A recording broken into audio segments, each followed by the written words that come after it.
Hello, this is Doug Gerlach from iClub Central. Welcome to our Lunchtime Stock Club webinar. Today is Monday, April 11th, 2016.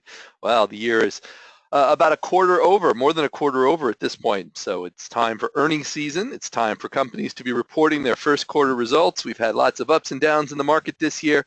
So where do we stand for 2016? We're going to talk about that later in today's webinar. Glad you could join us. We are and let me get started with our usual housekeeping. A reminder that if you're having technical problems of any kind during any of the Better Investing or iClub Central webinars, you should contact GoToWebinar directly. They provide the application and all the support via their toll-free number and on their website. So you should be able to hear me now if the graphics are choppy as the webinar goes along, or if my voice drops in or out.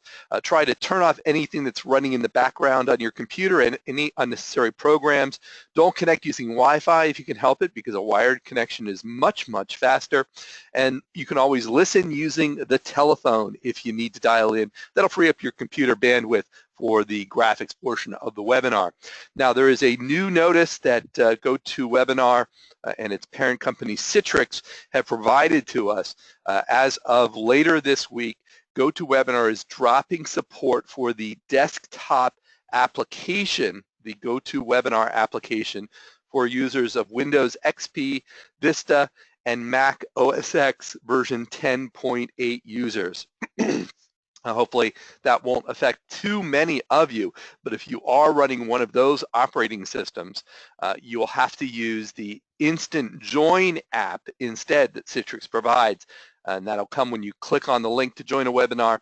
It'll actually do a little download or use a plugin in the Google Chrome browser, and Google Chrome is the only browser that Citrix recommends if you are using any application, any operating system other than XP, Vista, or OS X 10.8.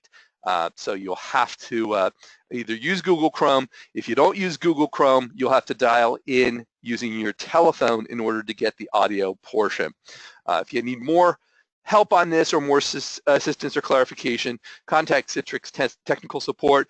You can find more at the gotowebinar.com website in the support area, and they can walk you through the changes. Those become effective as of April 13th, so on Wednesday of this week. So hopefully this is not too much of a problem. They've been using this Instant Join app for their GoToMeeting client for the past couple of months for all users, and it's been working fine. So hopefully it won't affect you, but be aware for any future webinars that come up after this week.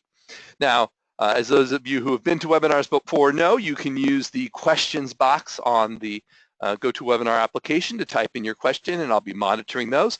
Do my best to answer them as best I can. And there is a handout available if you want to review that for today's presentation. So click on the PDF icon there and download that for future reference, or print it out now and make notes as we go. It's up to you. Our archives and upcoming webinars can all be found on iClub.com. In the month of May, we'll have no Investment Club webinar, but we will have our Toolkit 6 webinar on Tuesday, May 3rd, and our Lunchtime Stock Club webinar on Monday, May 9th. You'll find all those changes to the schedule on iClub.com. So please check there, and we'll have our archived webinars there as well. You can always follow iClub Central on Facebook to get updates, occasional updates and news about releases and enhancements as we release them to the existing suite of programs and tools for investors and Investment Club. Now that tax season has ended, our development team is looking at a whole bunch of enhancements for all of our tools. We released an update to Toolkit 6 2 weeks ago. We have a bunch of changes for our My iClub Investment Club platform that are in the works now. We have some changes for My Stock Prospector.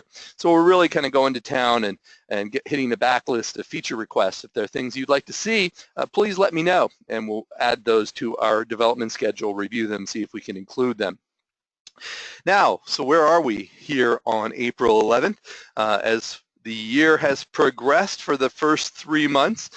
Here is the graph of what we like to take a look at. On the top is the S&P 500, which is essentially up 0.3% for the year, so flat for the year after declining more than 10% earlier in the year. The red line is the Russell 2000, and the greenish line kind of in the middle is the EFA, the Europe, Australasia, Far East index. That is the index of large companies in the developed world outside the US.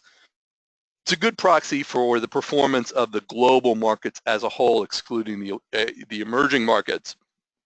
And as you can see, the EFA and the Russell 2000 are both down about 3.25% year to date. EFA has took a big dip the last couple of weeks and then has popped back up, and the Russell is still chugging along. It's well off its lows reached earlier in the year when we entered a bear market phase, and so we're still eking back up towards the index's peak that we hit in the middle of last year. Of course, the market is a little bit more reassured this week, at least domestically, after Janet Yellen reported that the economy looks good. We're not in a bubble economy, and reiterated a cautious approach to raising interest rates. And then, of course, there's still some significant global fears about what's happening outside the U.S., and that's weighing down on the U.S. markets a little bit. Here is where we stand in terms of the PE ratio of the S&P 500 at 22.6. So that's on a trailing basis. You can see it's actually been increasing pretty significantly since it sort of bottomed out following the 2008-2009 bull market. And that's kind of interesting. You can see the red dotted line that indicates that we are pretty close to the high of the high PE ratio of the S&P 500 throughout much of its history, excluding the extraordinary, I would say, bear markets and bull markets that you can see in the 1990s and then into the meltdown in 2007, 2008, 2009, where the PE ratio went extraordinarily high. We consider that an outlier. You can see it goes all the way up to 60. I've chopped off that at around the 45 level. But if you look at the rest of the history, part of that is due to the change of the makeup of companies in the S&P 500 in that the U.S. economy has shifted over the last 100 years plus from a manufacturing economy to a services economy. That services, technology, telecommunications sector tends to drive a little bit faster growth, and that commands higher valuations.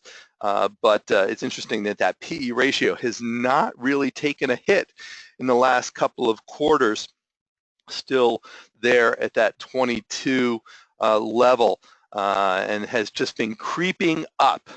In March it was at 22, in February it was just above 20, January just above 20, December 21, October 20, last June 20, so it's been kind of just creeping up, and that's kind of part of that is the fact that valuations remain pretty solid at this point in the face of slowing corporate growth, and we'll talk about that in a minute. But that is a little worrisome to me, that the S&P 500 still seems to be really exceeding its the true potential. And we look here at the S&P 500 earnings. Those have declined, so the earnings have come down, but investors are still putting money into the market and keeping that PE ratio up.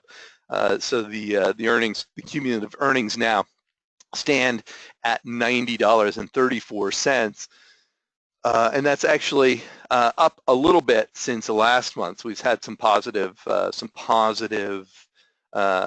results on balance that have pushed that figure up a little bit. You don't see the uptick on the graph here, but it is up a little higher in the last month. but you can see down off the high set earlier in the year at about 94, 95, over 100 in the last, within the last 2 years, when the S&P 500 peaked around 2014 in terms of the earnings strength of the underlying companies. So when you put it all together, so the S&P, as I mentioned, flat for the year after declining 10% and then rebounding 10%. If anyone was psychic enough to know when to sell and then to buy back at the bottom, and then you would have seen some decent returns. For those of us who held on and perhaps used the declining market as an opportunity to buy some better quality stocks at lower valuations, we're probably sitting pretty as well. And those of us who are just riding it all out are seeing virtually no impact from the volatility earlier this year, which speaks to the long-term nature of our investing style. The Russell and the EAFE both down about 3.25%.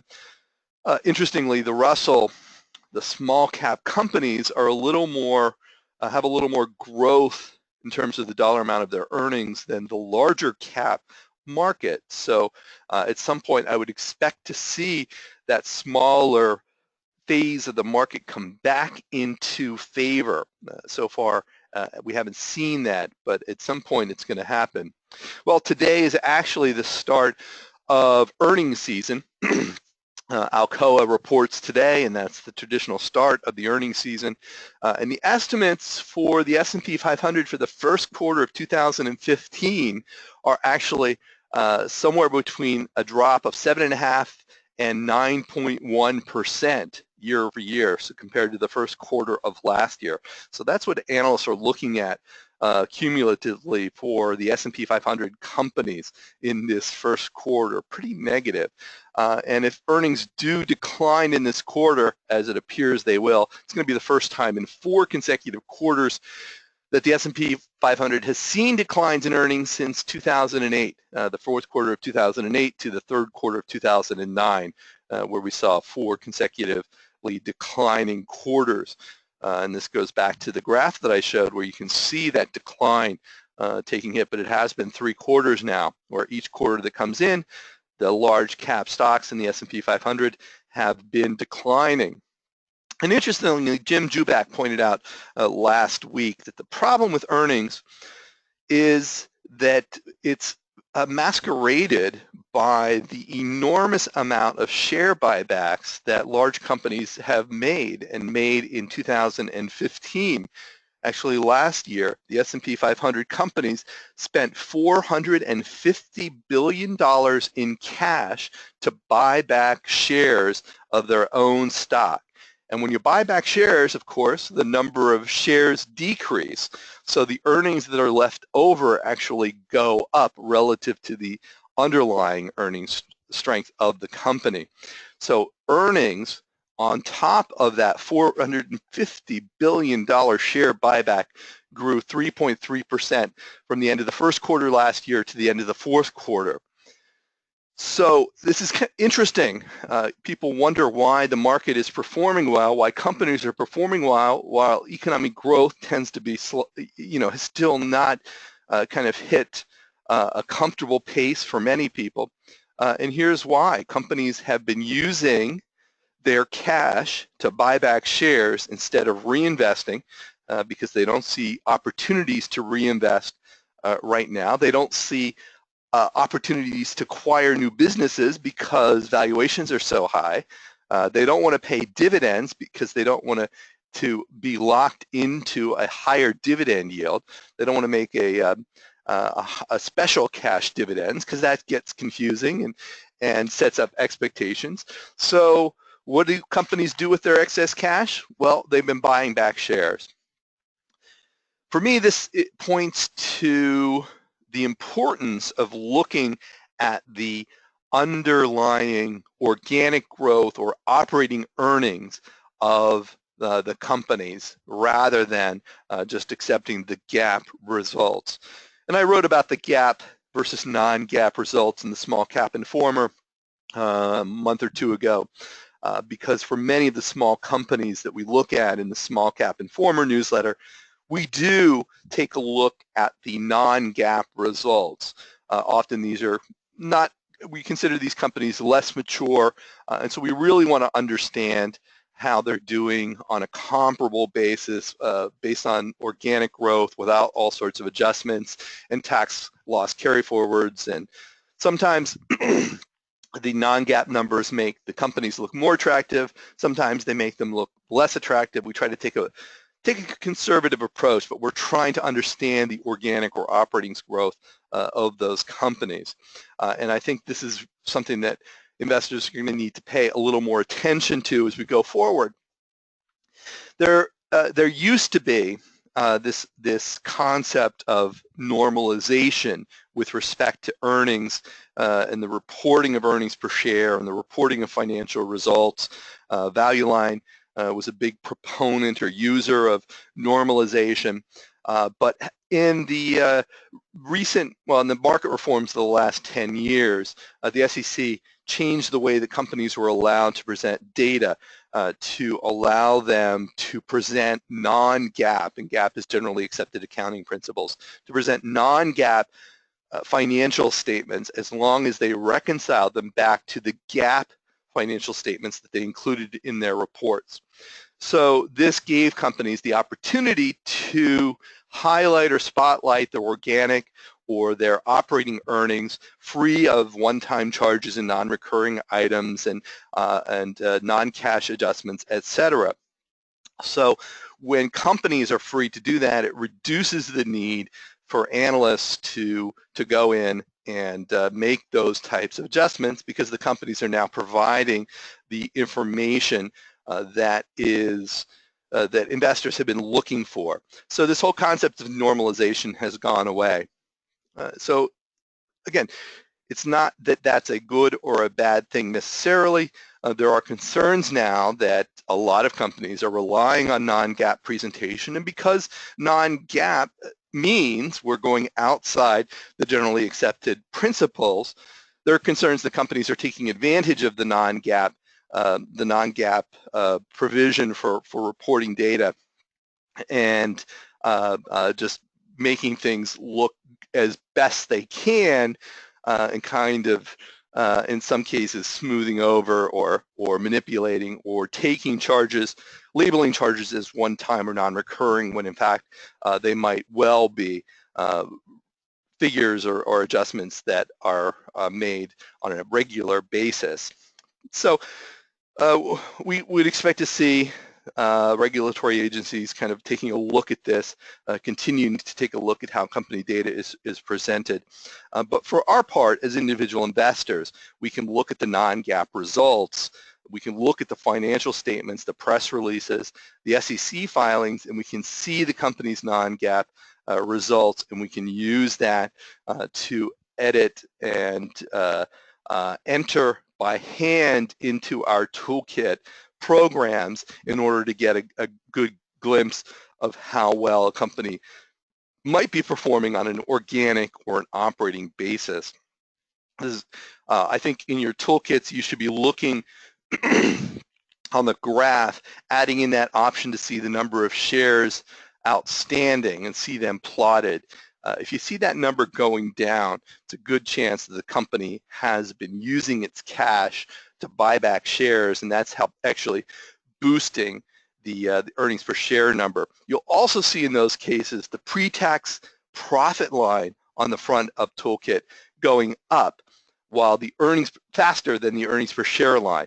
And again, that's another indication that something's going on, or rather, I'm sorry, the pre-tax profit line is going up at a slower rate than the earnings per share line. If the earnings per share and the pre-tax profit are going up at the same relative angle on the front of the graph, that means that all is well. But if earnings are growing faster than pre-tax profit, that means the company is probably buying back shares and boosting that earnings per share growth. So as always, we're not buying the market, we are buying companies. I want you to do your analysis. I don't want you to rely on data from any source, and I want you to understand where the numbers come from. Particularly with our investor advisory service and Small Cap Informer, we are doing the deeper dive into the financial statements and looking at the results on a quarter-by-quarter and annual basis to determine the true earnings potential of the company as they move forward. Al says, organic and operating earnings, are they the same?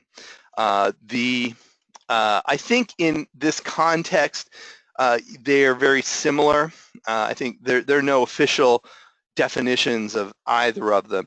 But organic, when we talk about organic, we tend to refer to growth that doesn't come from acquisitions, that doesn't come from non-cash charges or one-time charges. It's the ability of the company to grow sales and then earnings on the basis of its own resources.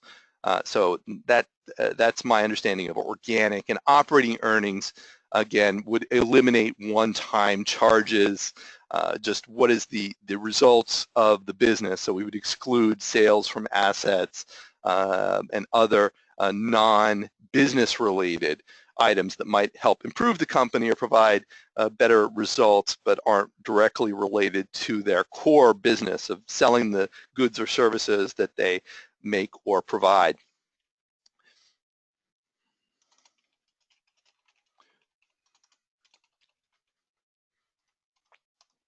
So I wanted to talk, switch gears and talk about My Stock Prospector just for a minute. We've been doing some development work there.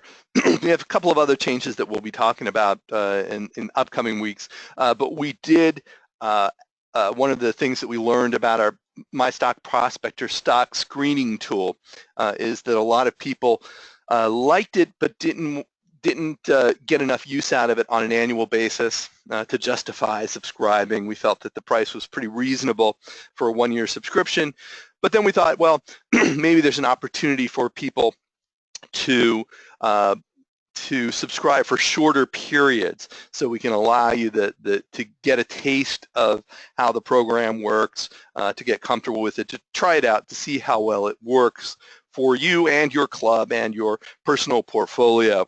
So you may have seen this offer that we sent out last week. Why buy the whole pie when all you need is a slice? So in essence, instead of buying a one-year subscription, you can now buy a 1-month subscription, a 3-month, a 6-month, or a 12-month subscription. And so the prices change.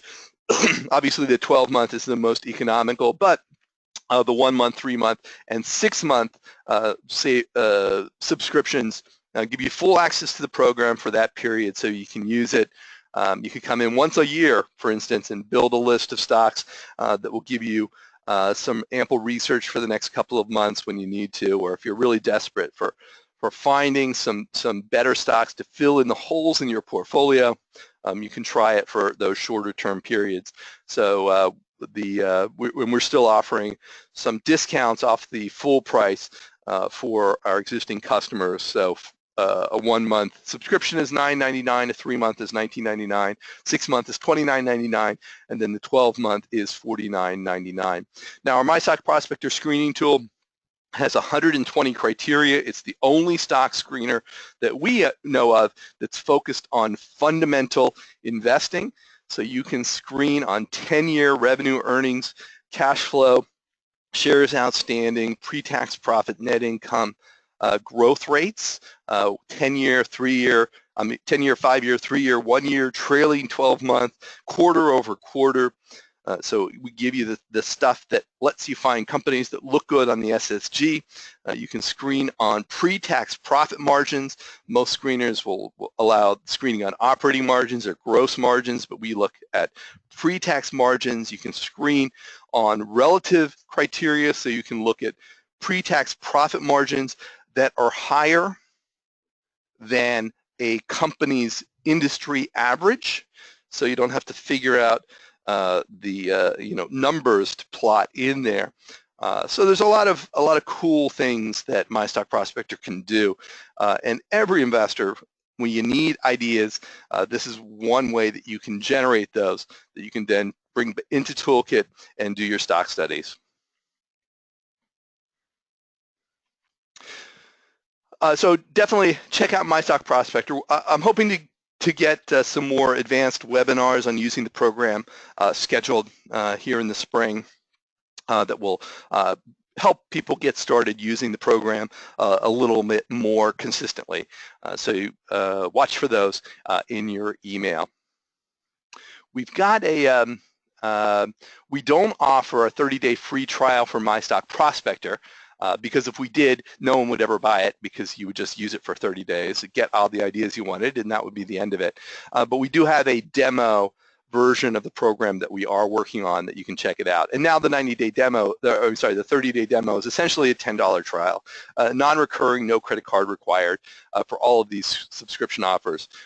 These are all just, you sign up, you pay, we send you renewals, ask if you want to renew, but you're under no obligation to do so. We don't keep your credit card number on file, so they are one-time only options.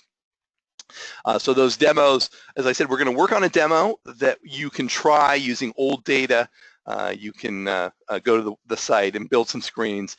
You won't be able to save those screens, but you will be able to try it out using old data and see how many companies follow up. At least give you a sense for how the program works.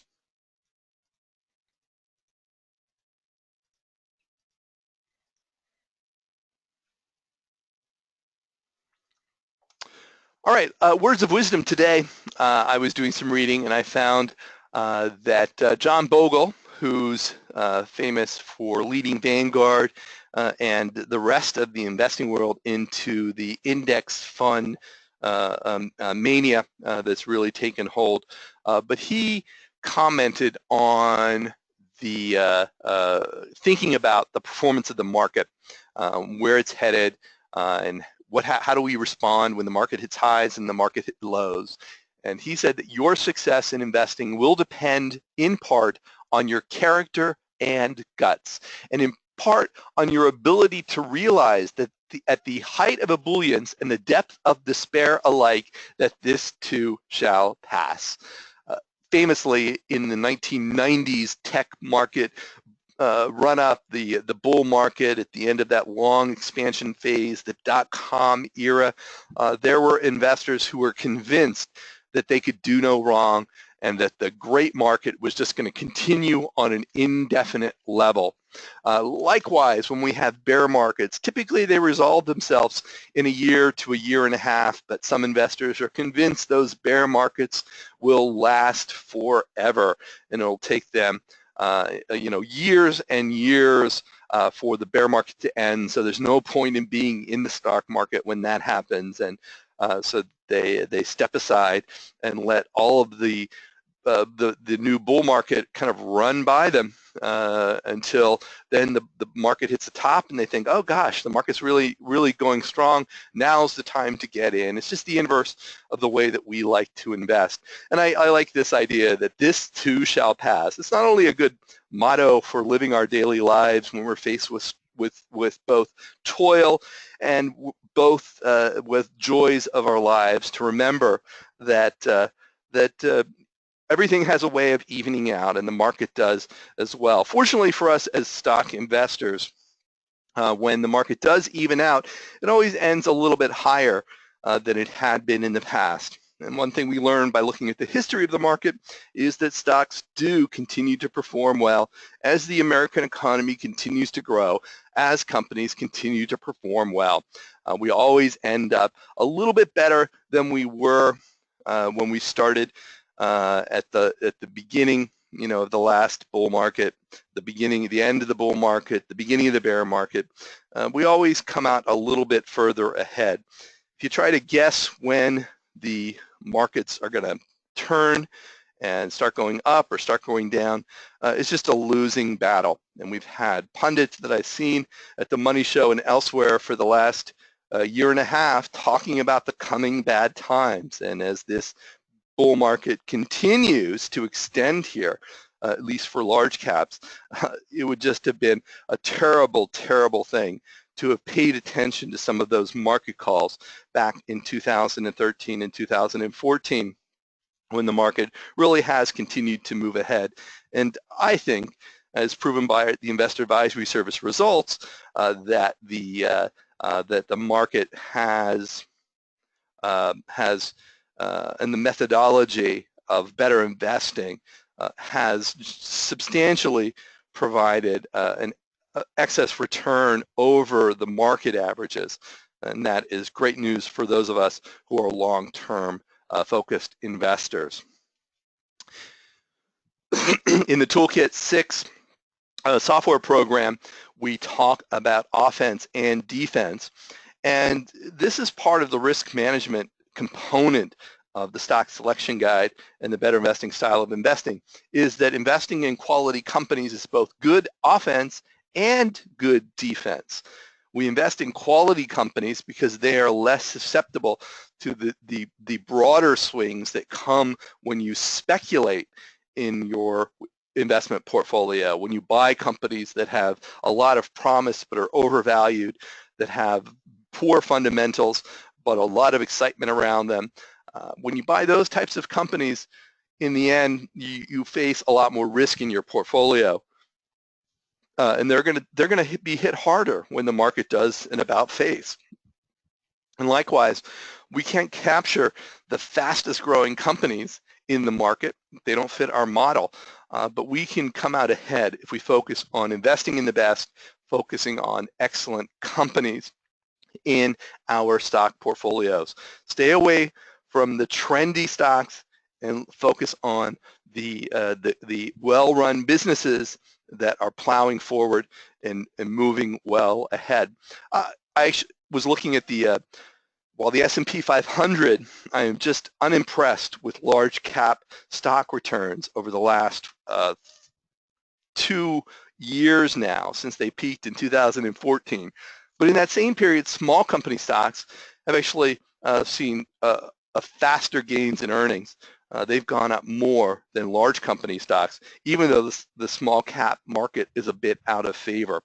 So I think if we continue to focus on the faster growing, well-run businesses, we're going to have the best defense against the next bear market whenever it might come. So let's take a look at some of the companies of interest. Some of the companies, and I've pulled a couple of picks out of our recent issues of the Small Cap Informer newsletter and the Investor Advisory Service newsletter. If you are not a subscriber of either of those and you're interested in subscribing, we typically are sending out emails with special offers. But you can email me directly and I can give you a promotion code that can help you to subscribe at whatever great rate we have going. We typically discount, and for those of you who come to our webinars and are committed users, we're happy to extend a discount to you on both those newsletters. So please let me know directly, send me an email, and I'll do what I can to get you hooked up. As I was looking at the sector performance over the last 10, 20 years, it became clear to me that throughout the recessions and expansion modes of the economy, throughout the market performance, that the healthcare segment has been the strongest, I think, performance in the American stock market over the last 20 years. And there have been a lot of changes. There's been a lot of healthcare reform changes. There's been a lot of, with Obamacare, there have been a lot of technological changes. There have been a lot of insurance changes, but the healthcare segment continues to plow ahead, delivering great profitability. I don't think you're going to find a lot of screaming bargains for the best run businesses, but I pulled out some of the recent picks, thought we would take a look at them from our Small Cap Informer and Investor Advisory Service newsletters. One of our analysts at the Investor Advisory Service focuses on healthcare as one of his specialties. So he's always finding interesting companies. And we find in our Small Cap newsletter, we've had great success with some of the smaller company picks. So here are just 6 companies, and we'll take a look at these. Not all of these are in the buy zone. Some of these are a little slower total or lower total return candidates that might be good to maybe take an initial position in. Some of them are a little overvalued right now. The first is ACHC, Arcadia Healthcare. They are a provider of mental health and substance abuse clinics and services. CBM is Cambrex Corporation, a biotech company. Celgene and Gilead also in the biotech. Jazz Pharmaceuticals, also a drug maker. And then Mednax, which provides pediatric care services. So they specialize in neonatal care and pediatric care. And that's kind of an interesting business opportunity there. ACHC, we re-recommended in the February issue of the Small Cap Informer. Cambrex was in the January or February issue. Celgene, Gilead, and Jazz and Mednax come from the Investor Advisory Service. So I thought I will take up the, open up my toolkit and take a look at some of these. I updated my stock studies. Again, so the results that we're seeing here are from my recent review of those companies. They don't reflect the, quote, official opinion of the Investor Advisory Service analysts or even the Small Cap Informer. But Gilead still comes out on top when ranked for total return. So I just created this little mini portfolio and toolkit. And this total return column right here is how I rank these companies and thought, well, if you're looking for opportunities, here is one way to do it. If you had companies like this on a watch list, for instance. Gilead is interestingly one of the most widely held stocks by our My iClub investment clubs. Gilead is a very large, and we'll go ahead and open it up, very large biotechnology company, $32 billion in revenues last year.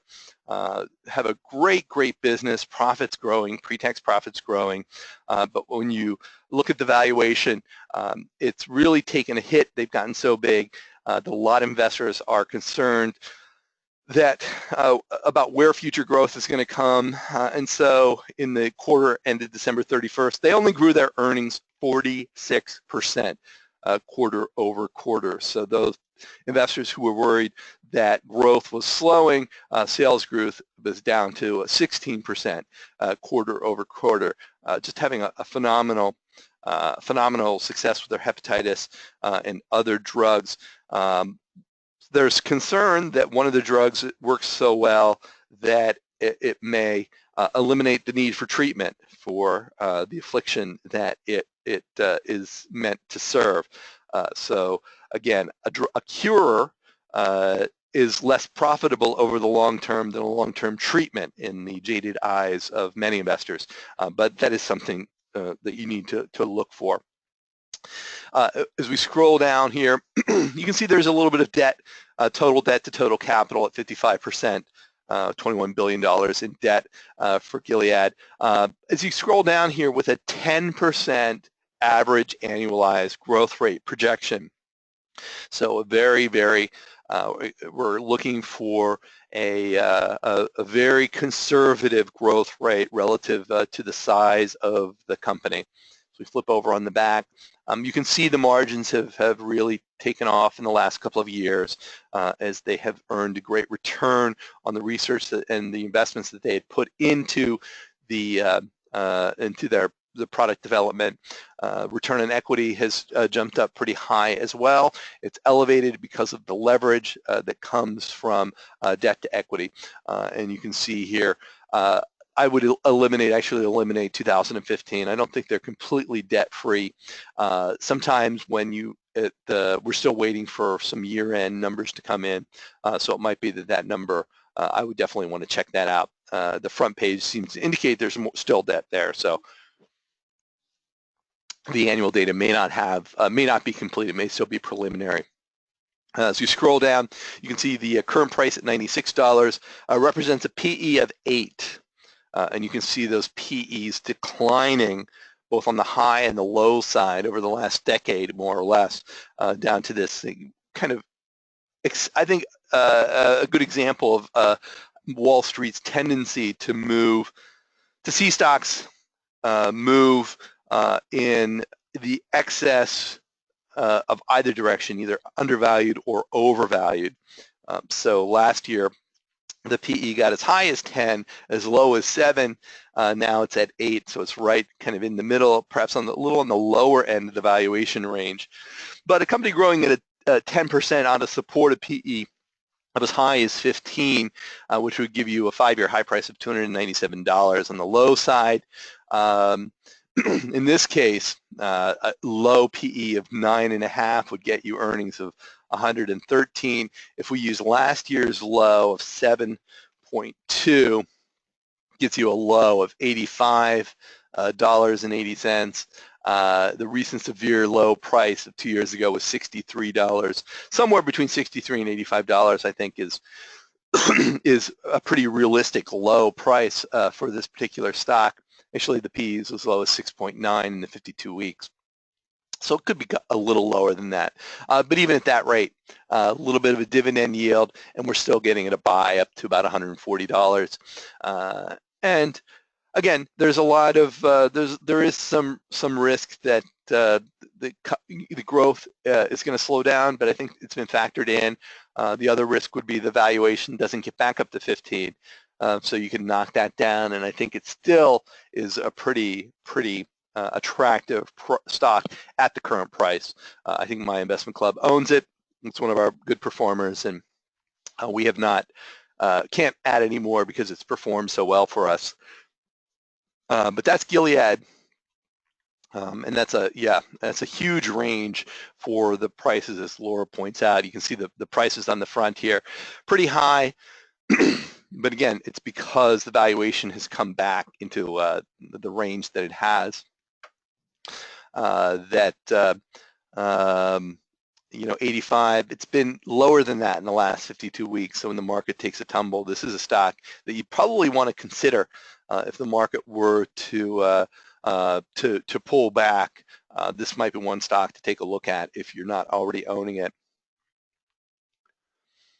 Acadia comes up second on my my little adjustment here based on current prices. Again, they have a strong presence in the U.S., but also in the U.K. And elsewhere around the world. They've been adding substance abuse clinics. They've been making acquisitions. So again, you see the total debt to total cap at 54% here. So that's telling us that they are borrowing money and using that money for acquisitions, but then they're immediately improving those businesses, seeing the occupancy rates go up. They're doing a really great job of it. The earnings per share in the fourth quarter were up 28%, but total revenues were up 68%. So they had a really bang out fourth quarter of the year. And you can see on the graph here that the long-term trend has been pretty positive. As I scroll down, the company went public in 2011, so the data is, so we've got a couple of years before that of operating history, and you can see the pre-tax profit growing a little faster than earnings per share, but we expect as the company kind of reaches a critical mass stage, only $1.8 billion in revenue last year. Revenue on this stock study projected to grow at 18% and earnings at 18%. And you can actually see up here that analysts are expecting a little faster. See the difference between the earnings and the trend line. Sales and the trend line, that analysts are actually expecting a little bit higher boost for revenues in the next couple of years than that 18% range. Earnings are sitting slightly atop of that, so that's, I think analysts are looking at a little bit higher growth as well. So 18%, there may be some upside to that. And then finally getting to 2018 and 2019, analysts may be seeing some of those earnings catching up, the growth rate there. You can see the pre-tax profit trend is upward, so they're making progress there. The return on equity is doing well, and then a consistent debt load here. It's reflected. We removed this 2011 figure here, so there is a lot of debt to the business. That's part of the risk, but in a low interest rate environment, even if interest rates go up, it's not going to have necessarily a significant impact on this business, and we do expect them to be reducing that debt over time. But that's part of the risk of investing in a company like this. When you get down to the current price of 54, it's been as high as 82 in the last 52 weeks and down as low as 50. So it's on the low end of its 52-week range, which can be attractive for many investors. The current PE is 24. Current PE here of 24, and my projected high PE ratio is 27, which is about 1.5 times my 18% growth rate. Gets me to 27, which gives us a high price in 5 years of $137. On the low PE side, pushed it down to 16, which is lower than it's been in the last, well, since the company went public. It's lower than it was in the last 52 weeks. Times the last fiscal year earnings of 223 gives you a low price of 35. So from 54 down to 35, and then up to 137. So better than a doubling for sure as we go forward. Buy up to $61, upside downside 4.4 to 1, and a 20% annual return. Again, you could ratchet back down some of the growth rates, some of the PE ratios, and I think it still looks like a pretty good company, accepting the risk of the somewhat higher debt that the company has. Remember, they're a manager of facilities, so there's a lot of capital costs that they need to cover whenever they're expanding in terms of equipment and beds and buildings. So that's part and parcel of their operations here. Sherry asks, what's my source for earnings projections in 2018? If I flip back over, so where did these numbers come from? Well, if we double click or click here in the visual analysis and go to our analyst estimates, if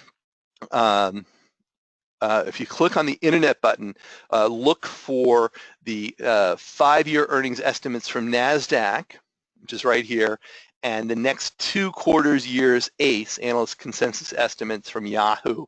And if we click on that, this is the Yahoo, gives us the next 2 years of earnings here. This is the earnings, and this is the revenues, and this is the revenue figure here. Okay, if I flip back over to my toolkit, and then I will select the NASDAQ, the 5-year earnings estimates from NASDAQ. Here you'll see we've actually got a 5-year, let me close this. We've got 4 years in this case. Sometimes they have as many as 5 years, but the consensus earnings forecast for the next 4 years. And you can see here the number of analysts making the estimates too, which is really interesting. So there's only 1 analyst making a 4-year estimate, 2 making a 3-year estimate, 8 or 9 making 1 and 2-year estimates for the company. So that's where I'm getting my annual and my annual sales and annual earnings estimates. So I just note these numbers and then enter them in here. And I do compare the Yahoo and the NASDAQ. They come from different, they're not, NASDAQ doesn't make earnings estimates, but they're collecting the earnings estimates from analysts on the street via one of the analyst data providers. And so is Yahoo. They're working with First Call or FactSet or one of the providers. So I do compare them, and they were pretty close for the earnings for the first 2 years. So at any rate, this is kind of giving us a sense of what the professionals are looking at for the performance of this company over the next couple of years for sure, and sometimes, as with Acadia here, we get actually 3rd and 4th year results. And actually, if we have, oh, sorry, go back to that analyst estimate screen. The data service is giving us a 5-year estimate as well, but I find that that comes from Morningstar's aggregation, and I find it to be, this is 30% growth, getting to $3.19. It just doesn't add up. It's not calculated very well. So I tend not to use that, but sometimes you can just pop that in here and get to that $3.19. But again, this it looks like the analysts are expecting the company to make $3.19 in earnings sometime in the middle of by the end of this year, going into next year, on a trailing 12-month basis. So that's Acadia, definitely something to take a look at. And this is a company that I do manage the data on a non-GAAP basis. So the data that you see here is going to look a little different than the data that you would see from Stock Central or Better Investing. So I go back in time and I've reconstructed the financial statements using the non-GAAP data to give me a little better understanding of the company's business.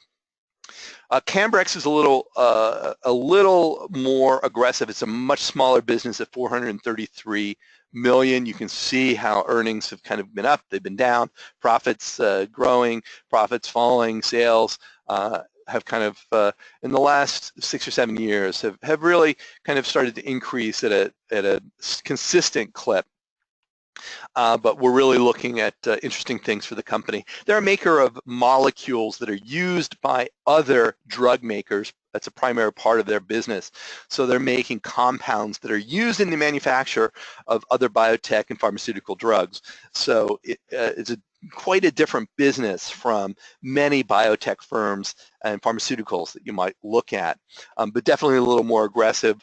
We saw a little flatlining of earnings this year, but we're have an expectation that things are going to recover, that it really is a short-term blip. The fourth quarter earnings were down 39%, the sales were up 20%.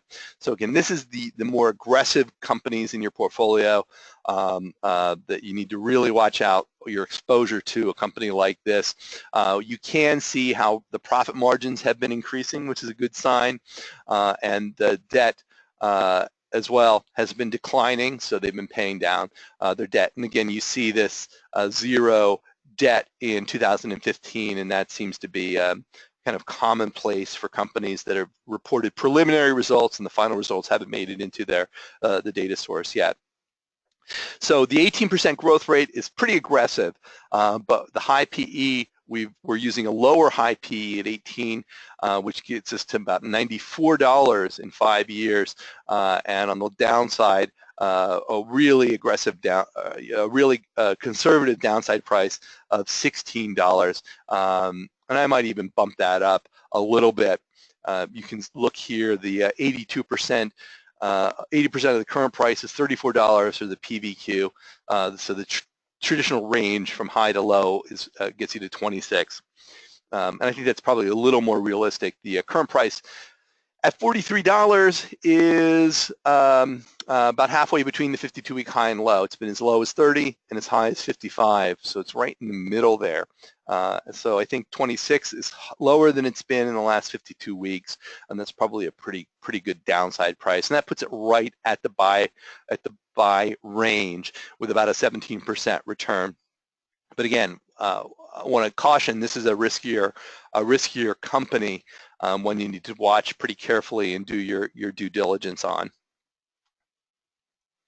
And then as we get into Jazz Pharmaceuticals, you know, biotech, oncology, hematology kind of provider, you can see a little bit better graph for this company, at least since 2010 when they started becoming consistently profitable. Since that time, sales grew 52% annualized since 2010, earnings up 36% annualized with the exception of 2014. There with that decline, reaching $1.3 billion in sales last year.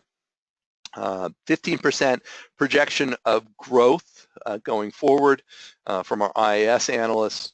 If we flip over to the back, this is Toolkit calls this a downtrend. I think it's really, I would eliminate 2011. That 45, just kind of a peak margin, and then it really has been kind of growing.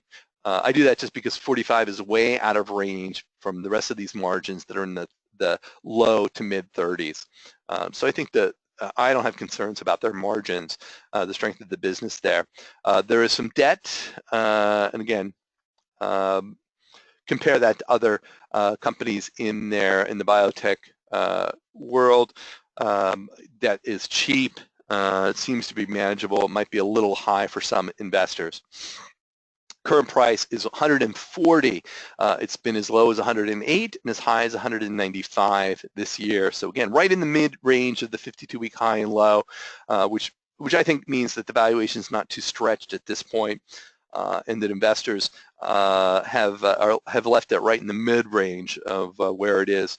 The high PE knocked it down from the high 30s, the mid 30s that it's been, down to 26, which again fits with my 15% growth rate, and that gets us to $277. So that's just under a doubling from $140 in 5 years. On the low side, that 112 is the 80% of the current price. That would take us back down to the 52-week low. Pretty close to that. The price variance quotient, or the recent severe market, so you see a lot of clustering here in that 108, 109, 112 price points, and I wouldn't argue with any of those as being valid, perhaps, downside expectations for Jazz at the current point in time. So that gets us as a buy up to $154, $153, and just under a 15% total return. So not the biggest bargain, but definitely one to look at. It's a little bit bigger than Cambrex, so maybe there's a little less volatility to this particular company. The balance sheet is a little less stretched, which might give us the potential for a little more safety, if you will, as you look at the companies. And then I'll take a look at Mednax. We won't, just as a much more conservative business. As I mentioned, they are a provider of pediatric and neonatal services to hospitals and clinics and practices. In the last quarter, earnings grew 11%, sales grew 14% for that fourth quarter. As you look at the graph down here, you can see the growth of sales and earnings have been very consistent, reaching $2.7 billion last year. Sales grew about 14.6% annualized for that period. Earnings growing at 12% for that period. And our analysts at IAS are assuming 10% growth going forward for sales and 11% for earnings. So they're really looking at the low end of what this company might generate, based on a little bit of a slowdown, perhaps, in earnings per share, down to 11% in the most recent quarter. You can see the margins have been trending down a little bit. Not the most attractive graph, but maybe not quite so alarmist. They've been growing by acquisition as well. And you can see their debt has been going up on the basis of some of the acquisitions that they're making. Again, the changing healthcare market, Obamacare, has some new regulations about efficiency in reporting that some smaller practices are choosing to say, that's too much, I don't want to handle it. And a company like Mednax can come in, acquire the business, and so there are a lot of opportunities for acquisitions, and then they wrap them up in their operations. So that, again, a little more debt, but just kind of took a turn in the last year, really. And again, because the company is opportunistic when it comes to making acquisitions, they want to strike when the iron is hot. On the PE side, current PE at 17. The price at $64 is on the low side. It's been as low as 62 in the last 52 weeks, as high as 85. So this is definitely not seen as much of a jump up in price, even though the results have been pretty solid. You see that PE coming down to 17. The current PE is lower than the lowest PE the company was selling at in 2015 in the fiscal year. So it has really kind of come down in price there. The analysts have looking at about a 18-19 high PE, which would get you to about $113, and you can do the math from $63. It's not quite a doubling in price On the downside, using the trailing 12-month earnings and a PE just under 14 gets you a low price of $49. So it's a buy up to about $66, 65, 66, and that gets you only a 12% annual return. But again, I think a lot of the risk is priced out of this this analysis. So this might be a stock that you could take a position in now. If there was an opportunity later, if earnings come in higher than expected, it might work out quite well. So I think it is relatively conservative approach and a slightly different type of company than the others by virtue of their particular business. But yeah, as Laura points out, it's definitely got the railroad tracks, definitely got consistency there, and it's a real great example as you look at the high price. If you kind of connected the high prices, you can see how those high prices have declined faster than profits, faster than sales in this last couple of years. And likewise on the low side, you can see when you should have bought it in the last couple of years. So it's kind of interesting to measure and see how the price tracks the earnings and profitability growth, just not on a one-to-one basis as you go forward. Well, we're about out of time, so we'll go ahead and wrap it up at this time. Just looking at some of the questions here, Laura says, wouldn't Stock Prospector screening change on a monthly basis? So once you're screening, wouldn't really get you a complete list of stocks. Absolutely.